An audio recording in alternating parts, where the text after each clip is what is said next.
Dans cette 10e parution de Medium Média, nous avons voulu aborder une question qui intéresse chacun d'entre nous, la qualité de la vie. À cette fin, nous avons choisi nos entrevues de manière à présenter des opinions aussi diverses que possible. Après nous être interrogés sur le sens général de la qualité de la vie, nous avons regroupé les entrevues autour de quelques points plus importants.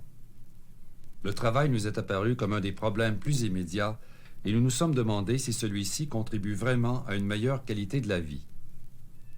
Ceci nous a amené à pousser plus loin la question afin de comprendre les fondements de l'organisation actuelle du travail, autrement dit, questionner le pourquoi de la production. S'il est possible aujourd'hui de produire le nécessaire avec la moitié moins de travail, pourquoi cet acharnement à produire toujours plus? Nous nous sommes ensuite demandé pourquoi dans une société où la technique nous permet de rendre le travail plus efficace, nous ne pourrions pas profiter d'un temps libre plus étendu et plus créateur. Après quoi, nous avons abordé deux secteurs clés en ce qui concerne la qualité de la vie, la consommation et le milieu urbain, deux secteurs d'ailleurs directement reliés au système de production. Finalement, pour comprendre toute la portée du problème, nous avons été forcés de reposer les mêmes questions à l'échelle de la planète.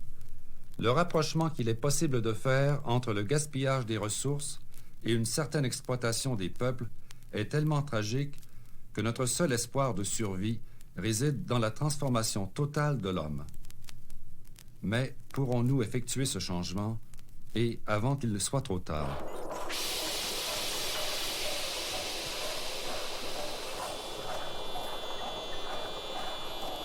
Avec ces augmentations du coût, des coûts, je devrais dire, fait en sorte que le monde, de plus en plus, devient partagé entre les riches et les pauvres. Qualité de la vie, cela suppose qu'on puisse jouir du nécessaire, du minimum.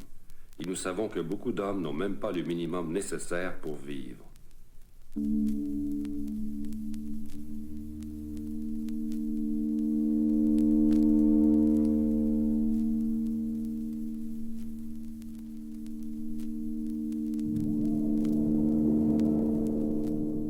Il n'y a plus comme avant les classes moyennes ou les classes du milieu. On est riche ou on est pauvre. Sans doute qu'il y a un écart de plus en plus grand. Il y a un écart qui fait que la qualité de la vie n'existe que pour les riches. Dès qu'une augmentation de salaire survient à un ouvrier, il y a un changement tout de suite. Une augmentation du prix ici, une augmentation du prix là. Même là, vous voyez les gouvernements qui réalisent qu'ils ont connu une différence de 50 %. Ils ont besoin d'une augmentation de salaire de 50 %. Vous vous rendez compte? Si, pour eux, ils réalisent que l'écart qui existait entre les classes de gens, entre les ouvriers puis eux, pour eux autres, il y a une différence de 50 %. C'est dire que la qualité de la vie a baissé énormément. Dans ce contexte, il peut sembler inconsidéré de s'intéresser à des conditions idéales de vie. Mais dans la mesure, si vous voulez, où ceux qui parlent dans nos sociétés de la qualité de la vie, ce sont plutôt ceux qui ont résolu peut-être le problème de la quantité de la vie, dans un sens. Et il me semble que c'est une notion qui a été, jusqu'à un certain point, récupérée par, si vous voulez, la classe dominante, et qui est entrée assez facilement dans le discours des hommes politiques dont on sait qu'ils ne remettent pas en cause la société. En effet, il ne peut y avoir de qualité de vie sans qu'on dispose d'une quantité minimum de biens et de services. Mais essentiellement, la qualité de la vie dépend de conditions qualitatives, une manière de vivre plus conforme aux vrais besoins de l'homme. C'est cette dimension que nous voulons mettre en valeur. En d'autres termes, dès l'instant où vous savez ce que vous voulez, où vous allez, vous prenez les éléments qu'il faut pour y aller, pour y arriver. Et la vie, à ce moment-là, prend la qualité de votre recherche à vous. Elle n'a pas de qualité en soi. Donc, c'est pas la qualité de la vie qu'il faudrait questionner à ce moment-là, c'est la qualité de celui qui l'assure. La qualité de la vie se mesure avant tout dans le quotidien.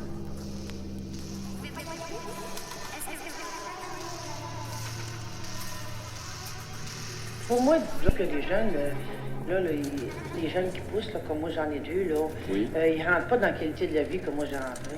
Les autres aussi sont sous pression. Vous savez qu'on a des enfants qui sont sous pression, hein?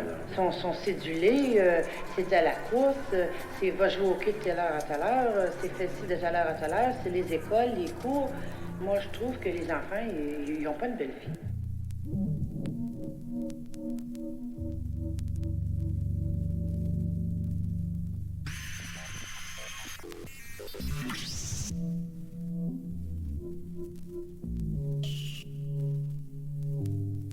Mais un des aspects les plus importants du quotidien concerne les conditions de travail.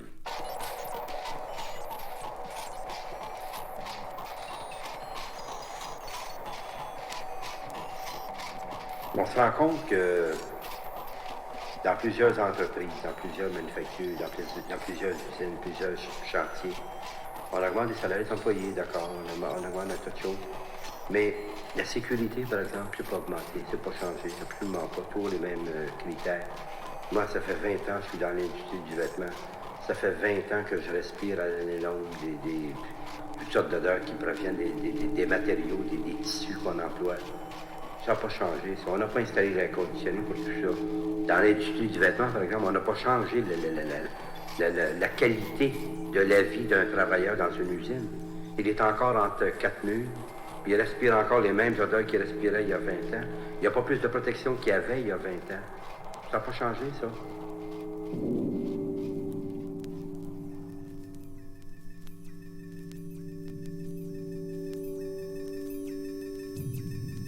Vous prenez le texte de Marx où il parle surtout d'aliénation, de travail aliéné des manuscrits de 44. Bon, il va vous dire que le travailleur est séparé de son produit, séparé de son travail même, est séparé de l'autre homme, et qu'il est séparé de sa nature générique. Alors, ce que les psychologues, ce que les sociologues, et surtout les anthropologues et les biologistes, qui étudient les besoins de l'homme comme espèce, hein, ce qu'on peut appeler la biogrammaire. Alors, je crois que de plus en plus, on est en mesure de dire que la façon de vivre que nous avons à l'heure actuelle, qui implique cette atomisation, parcellisation, séparation, va contre le biogramme.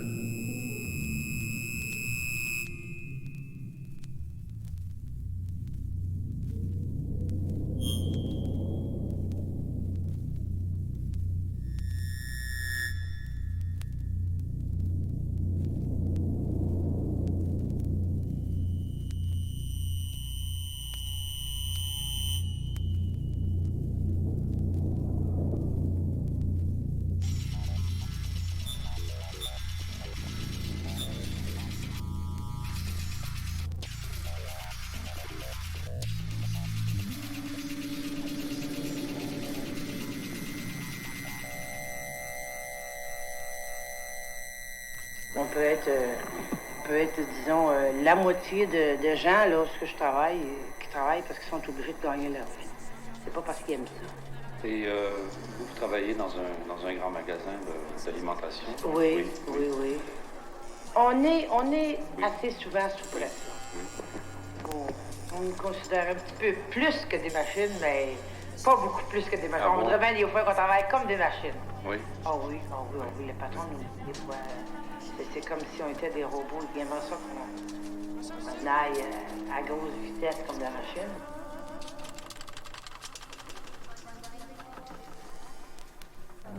En fait, on est seulement un rouage dans l'administration de la compagnie, qu'on est là au service d'une machine. Ben, on doit forcer les employés à agir uniquement et strictement pour la compagnie. Quand l'employé met les pieds dans le magasin le matin, il perd complètement toute identité. Non, on n'a aucune responsabilité humaine, puis on peut-être pire que des numéros, parce qu'un numéro, au moins, on peut l'identifier. Il fallait toujours pousser dans le dos des employés, même au moment où ils sont occupés de la journée. Parce qu'ils ne tournent pas rond, c'est l'idée qu'on essaie de faire des machines avec des robots, avec chacun des travailleurs.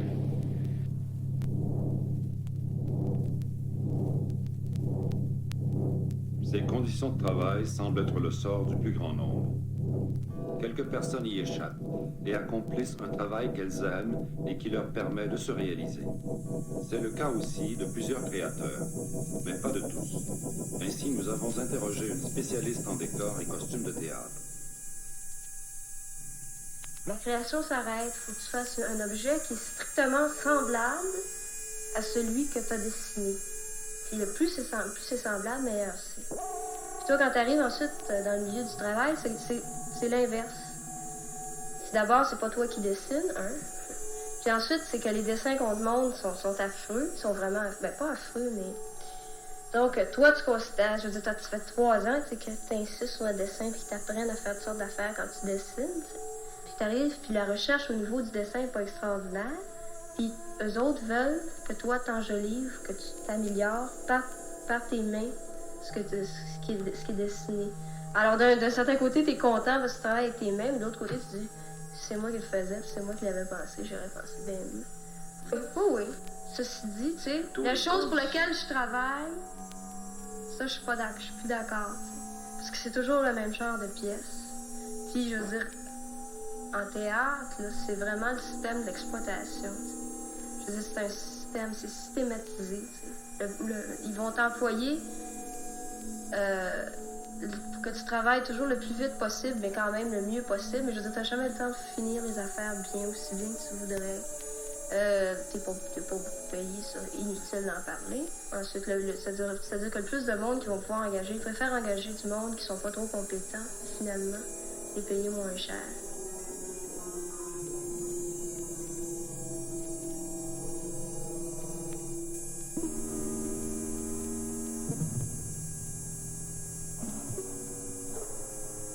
C'est une exploitation manifeste là, de tout ce qui... de toutes nos énergies, en fait. On est là pour faire des patates frites et pour que la patate frite rapporte le plus de profit possible. Le client doit prendre ce qu'on lui donne. Que ce soit fait, c'est ni la qualité du travail, même la notion de profit passe au-delà de la qualité de la nourriture qui est servie au client.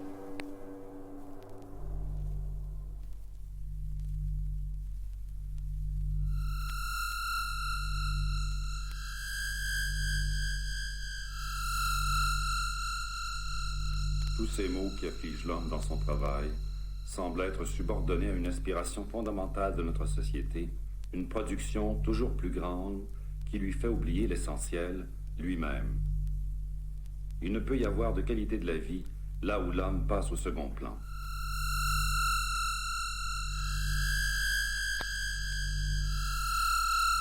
Au moment où on entre dans une société industrielle, les gens chôment à peu près la moitié du temps. Ce n'est qu'au moment où le travail devient plus productif, où on pourrait être plus à l'aise, qu'on commence à travailler davantage. Et dans la mesure où Lord Bowden, par exemple, un Anglais, dit « à l'heure actuelle, il y a la moitié de la population active pourrait produire des biens, pour les Américains, même jusqu'à 2 voitures par individu. » Et comme l'argent que vous retirez pour acheter des biens produits est toujours lié au salaire et que vous avez de moins en moins de travail, alors vous avez les choses les plus aberrantes qui existent. De sorte que si on pense, par exemple, à la contestation des jeunes, on peut dire, premièrement, que la société n'a pas besoin d'eux. Ça donne plus d'argent. Oui. Ben oui, ça donne plus d'argent, ça c'est Oui. vrai. Moi, je veux pas autre chose. Oui. Moi, je veux pas autre chose. La pièce, aujourd'hui, c'est ce qui compte tout partout.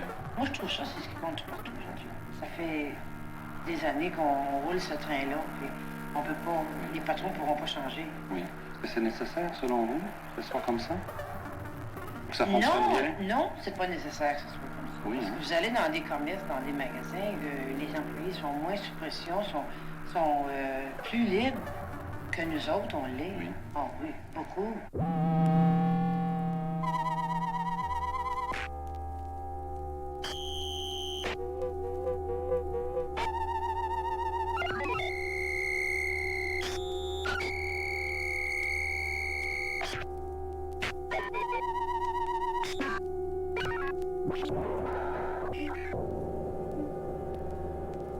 Ils ont quel âge? Ben, j'en ai un de 18 ans qui est au cégep, Oui. puis j'ai une fille de 15 ans qui est au secondaire. Oui. Et ils travaillent continuellement, ils n'arrêtent pas, ils ont toujours quelque chose à faire. Oui. C'est des courses, c'est des occupations, c'est des loisirs. Ils sont séduits tout le temps. Tout le temps. Des fois, ils n'ont même pas le temps de faire tout ce qu'ils voudraient faire. Oui. Quand, comme cet été, je suis allée en vacances là, chez mes parents à Rivière-du-Loup, et mon Dieu, je trouve donc que la vie est lente. Là. Les Oui. gens font rien, les gens relaxent. C'est pas pressé pour rien faire. On travaille 7 jours par semaine. Ah oui, si je vous disais que le dimanche, moi, j'ai même pas le temps d'aller à la messe. Oui. J'ai pas le temps d'aller à la messe. Je vais le dire, c'est démodé pour des gens, oui, pour des gens, non, c'est une affaire personnelle. Mais j'ai même pas le temps d'aller à la messe. Puis j'ai pas une si grosse famille que ça. Qu'est-ce qu'ils faisaient, les femmes qui avaient 7, 8 enfants, 10 enfants? Je me demande. Le temps libre, autrefois synonyme de qualité de la vie, est devenu un bien rare et presque disparu. Il est réglementé dans le travail et même dans les loisirs. La forme du temps libre se moule un peu sur le temps de travail. Et comme le temps de travail est organisé, est très contraint, le temps de loisir, finalement, devient aussi très organisé, pas nécessairement tant que nous convient, d'abord, et ensuite très organisé et fait encore pour apporter du profit et subordonner la production. On nous suce toutes nos énergies, tu sais. Moi, en tant que gérant, j'ai travaillé 90 heures par semaine pendant les 9 dernières semaines. J'ai eu 1 journée et demie de congé. On ne nous laisse plus aucun temps d'être nous-mêmes, tu sais. Puis avec la fatigue, ben, tout ce qu'on peut faire, c'est se coucher. Essayer de se reposer, de récupérer, ou au moins de sortir de notre monde quotidien avec nos rêves. Même dans nos rêves, on ne réussit pas.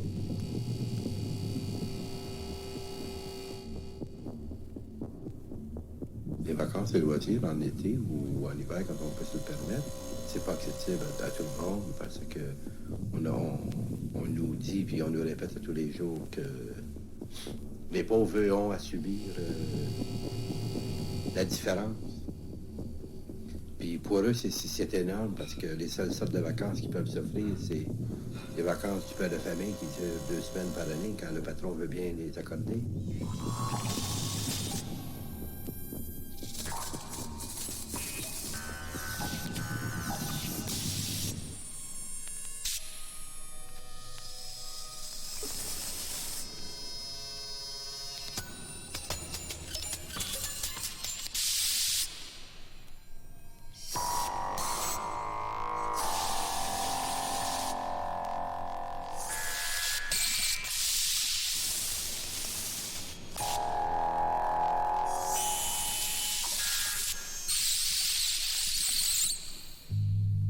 Mais si tu prends toutes sortes de choses très quotidiennes, là, tu vas prendre par exemple la qualité versus le prix de ton article. Évidemment, quand tu achètes un article, tu payes souvent pour ta publicité, tu payes pour des tas de choses, pour la consommation en fait. C'est pour les profits de ceux qui vont empocher au bout. Je pense pas que la consommation à l'heure actuelle dans notre société nous donne une vie meilleure. On pourrait penser, l'homme du 20e siècle peut maintenant, grâce aux produits abondants de la consommation, s'assurer une vie complète. Or, il semble que ces biens qu'on le force à consommer viennent plutôt empoisonner son existence tout en servant les intérêts de quelques groupes. Tu savais, supposons que pour, je sais pas moi, 20 ou 30 $, si tu achetais tel objet, ça allait être de qualité, ça allait durer, puis c'était solide, c'était bien fait, etc. Bon, maintenant, c'est plus du tout comme ça. Si tu penses acheter quelque chose de qualité, parce que ça te coûte cher, mais au fond, c'est pas du tout de qualité. Tu vas prendre, par exemple, les vêtements pour bébé, qui sont, à mon avis, pour des petits bouts de tissu minuscules, assez élevés comme prix, puis ça se défait tout de suite au premier lavage, où on dirait que c'est pas un bébé de 2 mois qui brise ses vêtements, ça, c'est pas vrai. Mais c'est quelque chose qui va te coûter cher, puis où on va te faire croire que c'est de qualité, puis où ça ne sera pas. Ça va être la même chose dans la nourriture, la viande, ces choses-là. Les objectifs de cette société de consommation, ou plutôt de super-consommation, comme commencent à nous appeler les gens du tiers-monde, Cette société de super-consommation a une logique économique qui nous entraîne à utiliser, puis à produire, puis à multiplier les produits d'une façon complètement désordonnée, complètement folle.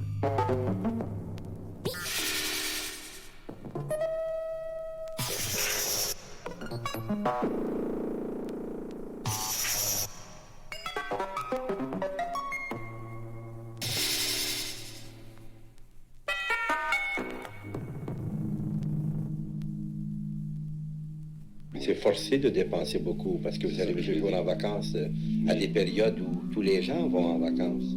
Donc, c'est celui qui paye le plus qui va obtenir l'espace vert, l'espace réservé, l'espace de plein air.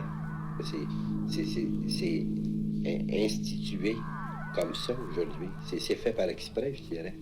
Je pense que les gouvernements et puis les grosses industries, les financiers, ceux qui en ont les moyens, font exprès pour que ce soit ainsi. Donc, il existe toujours un écart entre les pauvres et les riches.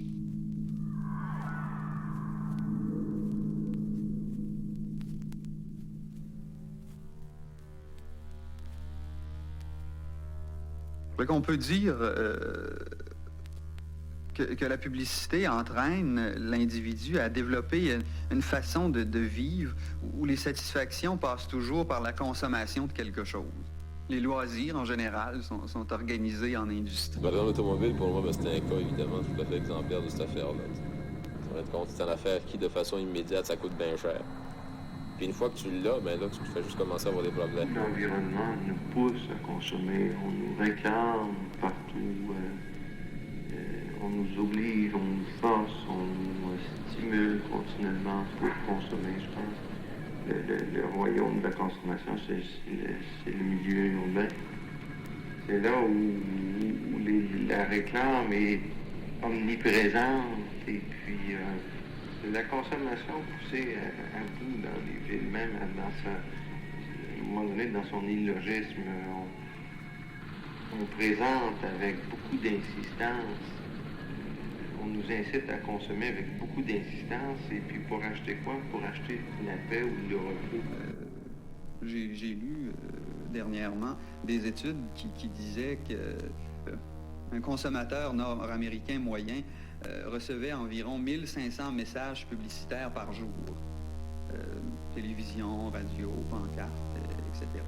Si tu regardes la télévision, tu écoutes la radio, même inconsciemment comme bruit de fond, là, tu te rends compte à un moment donné que tout le monde te dit que tu as besoin d'un micro-boîte électrique pour être heureux ou qu'il faut que tu boives de la Molson pour avoir du plaisir avec des amis ou etc. Tu sais, des tas d'exemples comme ça. La grande majorité des gens empruntent pour combler le manque à gagner. Et c'est vraiment paradoxal parce que pour pouvoir emprunter, on sait très bien qu'il faut avoir le salaire suffisant pour rembourser l'emprunt, puis payer le taux d'intérêt qui varie chez les compagnies de finances entre 25 et 45 %. Évidemment, moins les gens ont de capacité d'emprunt, plus ils empruntent à un taux d'intérêt élevé. Puis ça conduit, je pense, à des situations absolument absurdes. Tout ça m'amène encore à dire que les classes privilégiées vivent sur le dos de la population un peu de la même manière que l'Occident vit sur le dos du tiers-monde. La consommation s'est rendue un problème planétaire.